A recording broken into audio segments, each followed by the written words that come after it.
Hello mga katang, welcome back to my YouTube channel. Kung bago ka pa lang, mag-subscribe ka na and click the tiny bell para updated ka sa aking mga bagong video. So ang video natin yan mga katang, pupunta po tayo sa Bong-Aw, kung saan makikita natin dyan ang hanging bridge. Ayan, abangan niyo po sa unahan at makikita niyo na ang hanging bridge. So ang landmark natin dito ay makikita ang simbahan na may baskitan. So pag nakita niyo na dyan, siyempre nandyan na, malapit na ang ating hanging bridge. So, yan po yung aking mga kasamahan mga kantang. Bumaba na si RG Family Channel at si Kananay.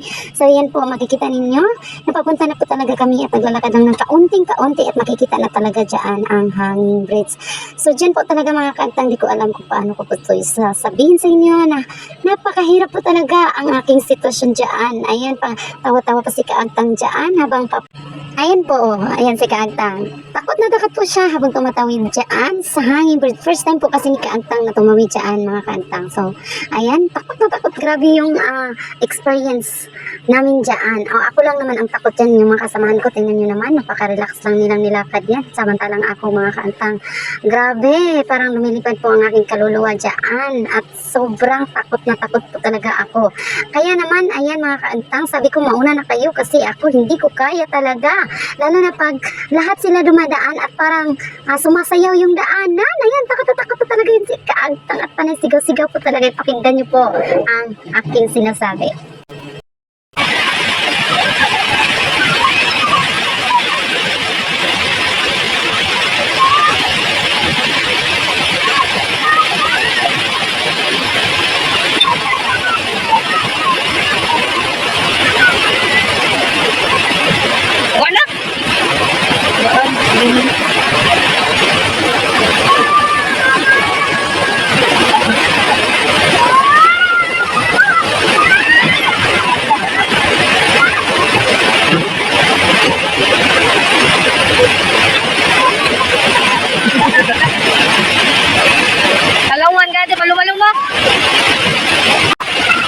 So ayan, narinig nila kung gaano talaga takot sa Kaagtang sa pagsisigaw dyan. So napaka-haba naman kasi talaga ang hanging bridge na yan mga Kaagtang. Akala mo naman talaga hindi ka matatakot pag first time mo talaga tumawid dyan. Ako naman talaga. Buti na lang at nakaligtas si Kaagtang. Ayan, yun pinapakita ko sa inyo kung gaano kataas, kahaba yung bridge na nilalakaran namin. So grabe yung takot ko dyan talaga. Sabi ko hindi na ako babalik. So no choice naman talaga, saan ba ako pupunta pagbalik? Saan ba ako dadaan? Dyan tatawid sa baha.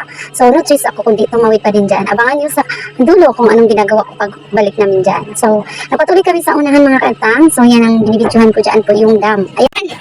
Iyapin sa akong video. Ay! Nanami ko ha! Nanami ko ha, mi day. Han. Nagsuot-suot na. Hindi ka na ko pag nature day. Babantay ka kanang nanaw na cellphone. Nalagi na siya. Naitiguang diha nagbakas. Pamilya Channel, siya po yung kasama natin ngayon sa ating pag-vlog. So yun, makikita natin mga Kaagtang, napaka labo yung tubig kasi baha nga. Sabi ko nga, bumalik na kayo dito sa amin para naman makita namin kung paano niya ginawa yung paghuli ng mga hipon na maliliit. Ayan, hipon sa Tagalog, pero dito sa amin uwang ba? Kasabot ng uwang. So sabi nila dito daw, dito. So ayan, kinukuha ng mama, aking mother, and aking anak at pamangkin. Sila yung nanguhuli ng mga hipon. So minsan may isda, minsan may hipon naman mga Kaagtang. So, tinitingnan namin kung may huli ba. Sana naman hindi bukya. Kaya si Mother, inaayos na niya yung pagpipilian. Titingnan kung mayroon ba dyan na hipon. So, yan po yung aming tatay. Tatay namin sa lahat. Isa po siyang vlogger. Pakinggan niyo po ang kanyang binablog ngayon. Dili! Ano po na nakasili? Agis yung video. Nagwarawaran. Nagwarawaran.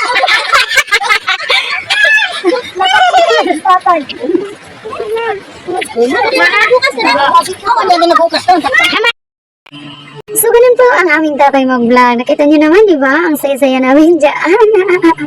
So, mga Kaagtang, grabe po yung experience namin dito. Kahit baha po, ang saya-saya po namin na nanghuhuli po ng mga hipon na maliliit. Kahit maliliit po siya, pero masarap na masarap po yan. So, may nahuli din po silang palaka. Ayan o, may palaka din po silang nahuli. So, napakasaya mga Kaagtang. Ayan, bumalik na naman sila sa panguhuli doon. Sabi ko naman, galingan kasi para marami silang mahuli. Kaya, siyempre, ulam na din namin yun. Alam niyo naman yung mahihirap, nagtitiis lang po sa ganitong pagkain, masaya na. So may nakita kaming ibon na puti yan, milipad-pad po siya. Sobrang ganda po ng view dito mga kaagtang, kahit baha po talaga siya. Maganda naman po, sulit po ang aming pagod. Ayan, may nahuli na naman. Ayan, may nahuli silang crabs. Ayan po, napakasaya. Paunti-unti po ay marami na po kami nahuhuli. Lalo na doon sa taas. Tingnan niyo po ang aking ina kung paano niya ginawa. Ay, sabi ka! Hala ka sa taro nga! Kuha pa, ganit na kang ate. Oh, anong masasabi mo dyan? Alam-alam. Ala! Mau ni tigtaon sa ilang kuha na. Kanaya mong kukang baki dahil. Guys! Alegria! Kita nyo na, diba ang saya namin mga kaagtang? Saan ka pa nun? Kahit mahirap lang po kami, pero kapag kami ay magkasama-sama, napakasaya at napaka-enjoy na memory ang aming dala-dala mga kaagtang. Kaya hindi rason na mahirap ka lang at malungkot ka, dapat talaga masaya ka lang palagi. Kaya ayan na, marami na po kami nahuli mga kaagtang. Kaya sabi ko ni Mister, na ikaw naman ang magbigay sa akin, pero naman ako'y makita sa kamera. Baka naman isipin nila napakatamad-tamad ko at hindi ko naman tinulungan ng aking ina na manghuli. Ayan, sabi ko, ako muna ang maghawak kasi ipapakita ko sa inyo mga kaagtang ang aming huli. At saka sabi ko, tutulong na din ako para naman may pakinabang naman si kaagtang. Huwag naman puro lang ako naghawak ng video. Baka naman isipin ninyo ha, na hindi ako tumulong. Tumulong po ako sa panghuli. Pero tingnan nyo naman ang itsura ko kung tumulong ba. Tawang-tawa pa ako dyan kasi para namang wala kaming nahuli. Kasi hindi naman yan maagos, no? Tingnan nyo naman, kita nyo. Kung may huli ba, wala si kaagtang. Saglit lang po akong tumulong dyan. Pero meron. Hindi po bukya ang ating huli ngayon. Lalo na kasama si kaagtang. Ayan, sabi ko, napakaganda talaga ng view dito. Sabi ko kay Mr. itutok naman sa akin. Huwag naman puro view. Kaya naman, ayan, tutok na talaga mga kaagtang. Habang naglalakad po kami dyan, nagkukunta. Sarap ng kwentuhan namin kasi nga, ang dami namin at sama-sama po talaga kami. Hindi man kami lahat, pero marami pa po kami. Ayan, salamat naman talaga at sumama din itong mga ito para naman masaya kaming nanguhuli ng mga isda at hipon. So sa unahan mga kaagtang, doon na naman kami nag-isip na doon kami manguhuli ng isda at hipon. So, naglalakad-lakad lang muna po kami. Sabi ko kay Mr. videohan na lang niya ako para naman may pakinabang din siya. Huwag naman siya, puro na lang siya ang binibidyohan ko. Charot.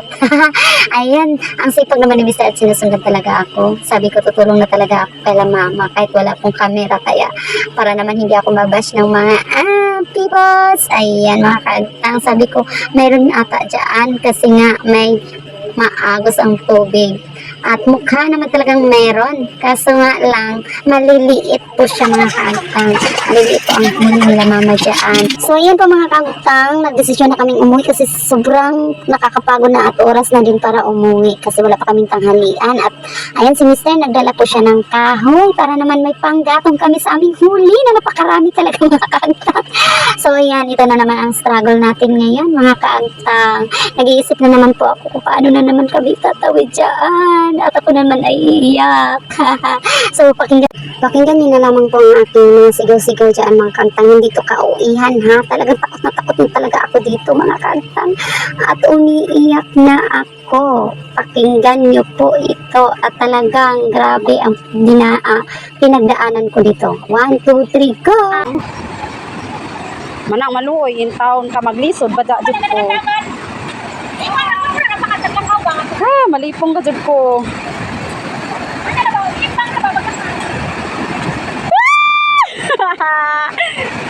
Saan man sa ninaho?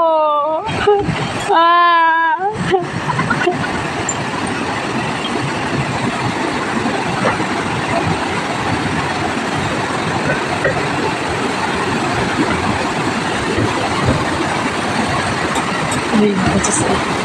Ay, Lord. Ay, Diyos ko. Ay, nako. You know.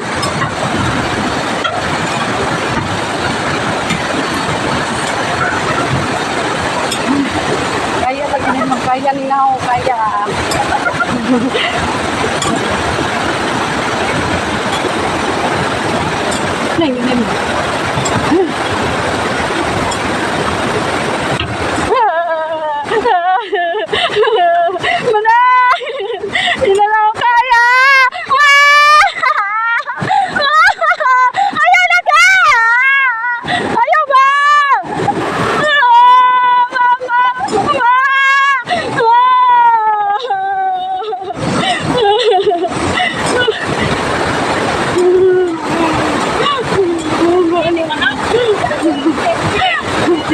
Landok na tayo.